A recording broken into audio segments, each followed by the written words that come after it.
Smoking is injurious to health. Smoking causes cancer. പുകവലി ആരോഗ്യത്തിന് ഹാനികരം. പുകവലി അർബുദത്തിന് കാരണമാകുന്നു. Hello guys, welcome back to my YouTube channel. നിങ്ങൾ ഒരു ആക്ഷൻ അഡ്വഞ്ചർ സിനിമ പ്രേമിയാണോ എങ്കിൽ തീർച്ചയായും കണ്ടിരിക്കേണ്ട ഒരു ചിത്രമാണ് ദി മമ്മി. നിങ്ങൾ ഈ വീഡിയോ ആദ്യമായാണ് കാണുന്നതെങ്കിൽ ചാനൽ സബ്സ്ക്രൈബ് ചെയ്യുക, തൊട്ടടുത്തുള്ള ബെൽ ഐക്കോൺ എനേബിൾ ചെയ്യുക, ഒപ്പം വീഡിയോ എല്ലാവർക്കും ഷെയർ ചെയ്തു കൊടുക്കുക. ഈ സിനിമ നിങ്ങൾ കണ്ടവരാണെങ്കിൽ സിനിമയെക്കുറിച്ചുള്ള അഭിപ്രായം കമന്റ് ബോക്സിൽ രേഖപ്പെടുത്തുക. ഈ സിനിമ നിങ്ങൾ കണ്ടിട്ടില്ലെങ്കിൽ സിനിമയുടെ ലിങ്ക് ഡിസ്ക്രിപ്ഷൻ ബോക്സിൽ നൽകിയിട്ടുണ്ട്, തീർച്ചയായും കാണുക. ഇനി സിനിമയിലോട്ട് വരാം. 1999 സ്റ്റീഫൻ സോമേഴ്സ് രചനയും സംവിധാനവും നിർവഹിച്ച ഒരു അമേരിക്കൻ ആക്ഷൻ അഡ്വഞ്ചർ ചിത്രമാണ് The Mummy. Brendan Fraser, Rachel Weisz, John Hannah, Arnold Vosloo എന്നിവർ പുനർനിർമ്മിച്ച മമ്മിയുടെ വേഷത്തിൽ അഭിനയിക്കുന്നു. 1932 പുറത്തിറങ്ങിയ അതേ പേരിലുള്ള ചിത്രത്തിന്റെ റീമേക്കാണ് ഇത്. യൂണിവേഴ്സൽ മോൺസ്റ്റേഴ്സ് എന്ന വലിയ ഫ്രാഞ്ചൈസിയുടെ ഭാഗമായ ഹമുനാപ്റ്റ എന്ന മരിച്ചവരുടെ നഗരത്തിലേക്ക് യാത്ര ചെയ്യുന്ന സാഹസികനും നിധിവേട്ടക്കാരനുമായ റിക്കി ഒകോണൽ, ലൈബ്രേറിയൻ എവ്ലിൻ കാർണഹാനും അവളുടെ മൂത്ത സഹോദരൻ ജോനാഥനും. അവിടെ അവർ അമാനുഷിക ശക്തികളുള്ള ശപിക്കപ്പെട്ട ഒരു മഹാപുരോഹിതനായ ഇംഹോടെപ്പിനെ ആകസ്മികമായി ഉണർത്തുന്നു. വികസനത്തിന് വർഷങ്ങളെടുത്തു. നിരവധി തിരക്കഥകളും സംവിധായകരും ചേർന്നു. 1997 സോമേഴ്സ് കൂടുതൽ സാഹസികവും റൊമാന്റിക്കുമായ ഒരു സ്രോതസ് വിജയകരമായി അവതരിപ്പിച്ചു. മൊറോക്കോയിലും യുണൈറ്റഡ് കിങ്ഡത്തിലുമാണ് ചിത്രീകരണം നടന്നത്. സഹാറ മരുഭൂമിയിലെ ഒരു സ്ഥലത്ത് നിർജ്ജലീകരണം, മണൽക്കാറ്റ്, പാമ്പുകൾ എന്നിവയെ സഹിച്ചുകൊണ്ട് ഷൂട്ടിംഗ് നടത്തി. ലൈവ് ആക്ഷൻ ഫൂട്ടേജുകളും കമ്പ്യൂട്ടർ ജനറേറ്റഡ് ഇമേജറിയും സംയോജിപ്പിച്ച് ടൈറ്റിൽ രാക്ഷസിനെ സൃഷ്ടിക്കാൻ ഇൻഡസ്ട്രിയൽ ലൈറ്റ് മാജിക് നിരവധി വിഷ്വൽ ഇഫക്റ്റുകൾ നൽകി. ജെറി ഗോൾഡ്സ്മിത്ത് ഓർക്കസ്ട്ര സ്കോർ രചിച്ചു. 1999 May 7 universal pictures the mummy തിയേറ്ററിൽ റിലീസ് ചെയ്തു. സമ്മിശ്ര നിരൂപക അവലോകനങ്ങളും നല്ല പ്രേക്ഷക പ്രതികരണവും നേടിയ ഈ ചിത്രം $80 മില്യൺ നിർമ്മാണ ബജറ്റിൽ ലോകമെമ്പാടും $418.1 മില്യൺ നേടി. 1999 ഏറ്റവും കൂടുതൽ വരുമാനം നേടിയ ആറാമത്തെ ചിത്രമായി. The Mummy Returns 2001, The Mummy Tomb of the Dragon Emperor 2008 എന്നീ രണ്ട് നേരിട്ടുള്ള തുടർച്ചകളും animated series prequel The Scorpion King 2002 തുടങ്ങിയ വിവിധ സ്പിൻ-ഓഫുകളും ഉപയോഗിച്ച് ഈ ചിത്രം ഒരു പുതിയ ഫ്രാഞ്ചൈസിക്ക് തുടക്കമിട്ടു. ഇത് സ്വന്തമായി തുടർച്ചകൾക്ക് കാരണമായി. 2017 ടോം ക്രൂസ് അഭിനയിച്ച ദി മമ്മി ഉപയോഗിച്ച് മറ്റൊരു യൂണിവേഴ്സൽ മോൺസ്റ്റേഴ്സ് ഫ്രാഞ്ചൈസി ആരംഭിക്കാൻ ശ്രമിച്ചു. BC 1290 ഈജിപ്തിലെ തീബ്സിൽ പ്രധാന പുരോഹിതനായ ഇംഹോട്ടെപ്പിന് ഫറവോ സേതി ഒന്നാമന്റെ യജമാനത്തിയായ അങ്സുനാമുനുമായി ബന്ധമുണ്ട്. ഈ ബന്ധം കണ്ടെത്തിയതിനെ തുടർന്ന് അവർ ഫറവോനെ കൊല്ലുന്നു. ഫറവോന്റെ അംഗരക്ഷകരായ മെഡ്ജായി എത്തുമ്പോൾ അങ്സുനാമുൻ ആത്മഹത്യ ചെയ്യുന്നു.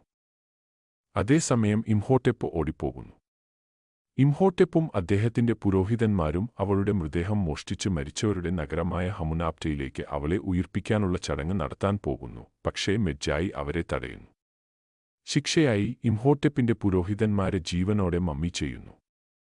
അതേസമയം ഇംഹോട്ടെപ്പിനെ മാംസം ഭക്ഷിക്കുന്ന സ്കാർബുകൾ ഉപയോഗിച്ച് ജീവനോടെ അടക്കം ചെയ്യാൻ ശപിക്കുന്നു. ഇംഹോട്ടെപ്പിന്റെ പുനരുത്ഥാനം തിന്മ അഴിച്ചുവിടുമെന്നതിനാൽ മെഡ്ജായികൾ ഇംഹോട്ടെപ്പിന്റെ തിരിച്ചുവരവ് തടയാൻ സത്യം ചെയ്യുന്നു. 1926 കെയ്റോയിൽ മ്യൂസിയം ക്യൂറേറ്റർ ഡോ.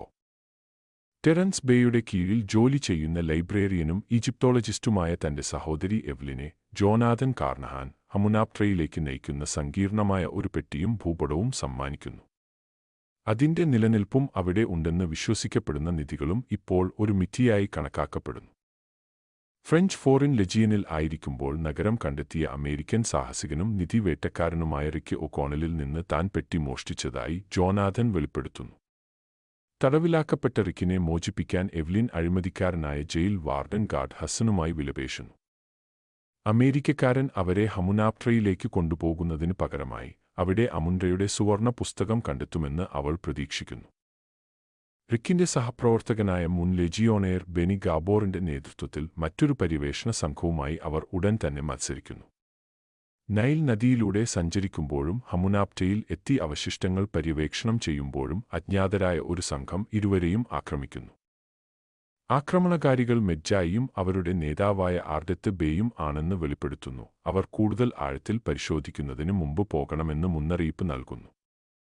ബേയുടെ മുന്നറിയിപ്പുകൾ അവഗണിച്ച് 2 പര്യവേഷണ സംഘങ്ങളും അവശിഷ്ടങ്ങൾക്കിടയിൽ കുഴിക്കുന്നത് തുടരുന്നു. അതിന്റെ ഫലമായി നിരവധി മരണങ്ങൾ സംഭവിക്കുന്നു. അതിൽ ഹസ്സൻ അശ്രദ്ധമായി പുറത്തുവിടുന്ന ഒരു സ്കാർബ് മൂലം കൊല്ലപ്പെടുന്നു. സ്വർണ്ണ പുസ്തകം സൂക്ഷിക്കുന്ന ഒരു പ്രതിമയെ ചൊല്ലി 2 പര്യവേഷണ സംഘങ്ങളും ഏറ്റുമുട്ടുന്നു. എന്നിരുന്നാലും പ്രതിമയ്ക്കുള്ളിൽ മത്സരിക്കുന്ന പര്യവേഷണ സംഘങ്ങൾ മരിച്ചവരുടെ പുസ്തകവും 5 കനോപ്പിക് ജാറുകളും കാണുന്നു. അതേസമയം എവ്ലിൻ, റിക്ക്, ജോനാഥൻ എന്നിവർ ആകസ്മികമായി ഇംഹോടെപ്പിന്റെ മമ്മി ചെയ്ത അവശിഷ്ടങ്ങൾ കണ്ടെത്തുന്നു.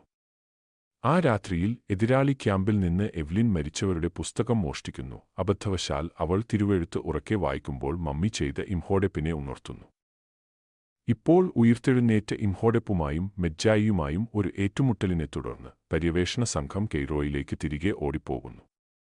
എന്നിരുന്നാലും ഈജിപ്തിലെ ബൈബിൾ പ്ലേഗുകൾ അഴിച്ചുവിടുന്ന ബെനിയുടെ സഹായത്തോടെ ഇംഹോടെപ്പ് ഇപ്പോഴും തങ്ങളെ പിന്തുടരുന്നുണ്ടെന്ന് അവർ താമസിയാതെ കണ്ടെത്തുന്നു. നഗരത്തിനുള്ളിൽ കനോപ്പിക് പാത്രങ്ങൾ കണ്ടെത്തിയവരെ ഇംഹോടെപ്പ് വേട്ടയാടുന്നു. അവന്റെ മനുഷ്യരൂപം പുനഃസ്ഥാപിക്കുകയും അവന്റെ അമാനുഷിക ശക്തികളെ ശക്തിപ്പെടുത്തുകയും ചെയ്യുന്നു. മ്യൂസിയത്തിൽ ഉത്തരങ്ങൾ കണ്ടെത്താമെന്ന പ്രതീക്ഷയിൽ അതിജീവിച്ചവർ പകരം ആർഡത്തിനെ മെജ്ജായി ഡോ ബേയാണ് ആതിഥേയത്വം വഹിക്കുന്നതെന്ന് കണ്ടെത്തുന്നു. ഇംഹോടെപ്പിന്റെ ലക്ഷ്യം ഇപ്പോഴും അങ്സുനാമുനെ ഉയിർപ്പിക്കുക, എവ്ലിനെ നരബലിയായി ഉപയോഗിക്കുക എന്നതാണ്. ഇംഹോടെപ്പിനു മുമ്പ് ഹമുനാപ്റ്റയിലേക്ക് മടങ്ങുകയും അമുൻഡയുടെ പുസ്തകം കണ്ടെത്തുകയും ചെയ്യുക എന്നതാണ് അവനെ തടയാനുള്ള ഏക മാർഗം എന്ന നിഗമനത്തിലെത്തുന്നു. ഇംഹോടെപ്പും ഇപ്പോൾ അടിമകളായ നഗരവാസികളും സംഘത്തെ ഉടൻ തന്നെ വളയുന്നു. ഇത് എവ്ലിൻ പിടിക്കപ്പെടുന്നതിന് കാരണമാകുന്നു. അതേസമയം മറ്റുള്ളവർ രക്ഷപ്പെടാൻ അനുവദിക്കുന്നതിനായി ഡോ ബേ സ്വയം ത്യാഗം ചെയ്യുന്നു.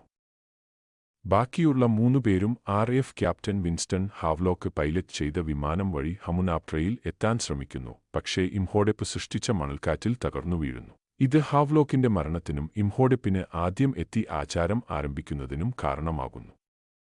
കാൽനടയായി നഗരത്തിലെത്തിയ ശേഷം മൂവരും അമുൻഡയുടെ പുസ്തകം കണ്ടെത്തുന്നു. അതേസമയം ഇംഹോടെപ്പിന്റെ ഉയിർത്തെഴുന്നേറ്റ സേവകരുമായി പോരാടുന്നതിൽ ആർഡത്ത് തളർന്നുപോകുന്നു.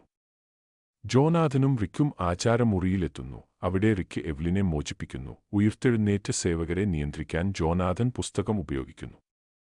ഇത് ഭാഗികമായി ഉയിർത്തെഴുന്നേറ്റ അങ്സുനാമുന്റെ മരണത്തിലേക്ക് നയിക്കുന്നു. തുടർന്ന് എവ്ലിൻ പുസ്തകം ഉപയോഗിച്ച് ഇംഹോടെപ്പിനെ മർത്യനാക്കുന്നു. ഇംഹോടെപ്പ് അവനെ തിന്നുകളയുന്ന ആത്മാക്കളുടെ ഒരു കുളത്തിലേക്ക് കാലെടുത്തുവയ്ക്കുമ്പോൾ റിക്ക് അവനെ മാരകമായി മുറിവേൽപ്പിക്കാൻ അനുവദിക്കുന്നു. നിമിഷങ്ങൾക്കുശേഷം ബെനി ഒരു ഭൂമിക്കെണി സൃഷ്ടിച്ചതിനുശേഷം നഗരം തകർന്നു വീഴുന്നു. ഒരു നിധി അറയിൽ കുടുങ്ങിയ ശേഷം സ്കാർബുകൾ അവനെ വിഴുങ്ങുന്നു. മൂവരും ഹമുനാപ്ട്രയിൽ നിന്ന് രക്ഷപ്പെടുകയും പുറത്ത് അതിജീവിച്ച ആർഡത്തിനെ കണ്ടെത്തുകയും ചെയ്യുന്നു. ബെനിയുടെ കൊള്ളയടിച്ച കൊള്ളയുമായി അവർ പോകുമ്പോൾ അവരോട് വിട പറയുകയും ചെയ്യുന്നു. ഇതുപോലെ ഏറ്റവും പുതിയ സിനിമാ വിശേഷങ്ങൾ ആദ്യമേ അറിയാൻ ഈ ചാനൽ സബ്സ്ക്രൈബ് ചെയ്യുക. ഇനി അടുത്ത വീഡിയോയിൽ കാണാം. അതുവരേക്കും നന്ദി, നമസ്കാരം.